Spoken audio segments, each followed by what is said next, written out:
আর মুক্তিযুদ্ধের বিরুদ্ধে, মুক্তিযোদ্ধাদের বিরুদ্ধে কথা বলার অধিকার তাদেরকে দিয়েছে।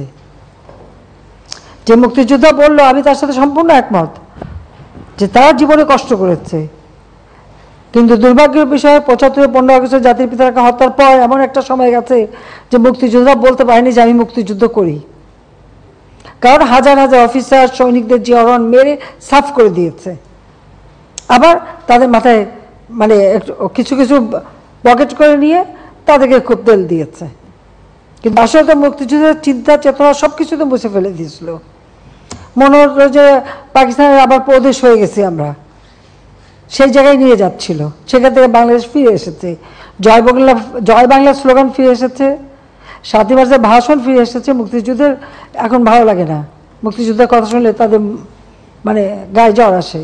আর সবথেকে একটা যে দেখলাম খুব অদ্ভুত লাগলো আমার কাছে, মুক্তিযোদ্ধার নাতি সে ভর্তি হয়েছে মুক্তিযুদ্ধ কোটা ইউনিভার্সিটিতে, উনিও বলেন কোটা থাকবে না।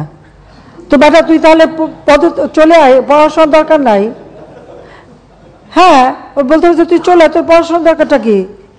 তুই মুক্তিযোদ্ধার নাতি হিসেবে কোটায় ইউনিভার্সিটিতে ভর্তি হয়ে এমন বলে কোটা লাগবে না, তোকে তো ইউনিভার্সিটি থেকে বের করে দেওয়া উচিত।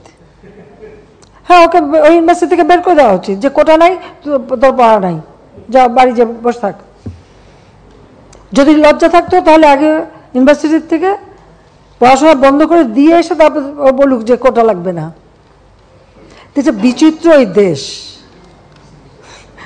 আসলে আমাদের দেশটা বিচিত্র একটা দেশ, বিচিত্র মানসিকতা। ৬ ঋতুর দেশ তো, ঋতুও বদলায়, মনও বদলায়, আমার কিছু করার নাই।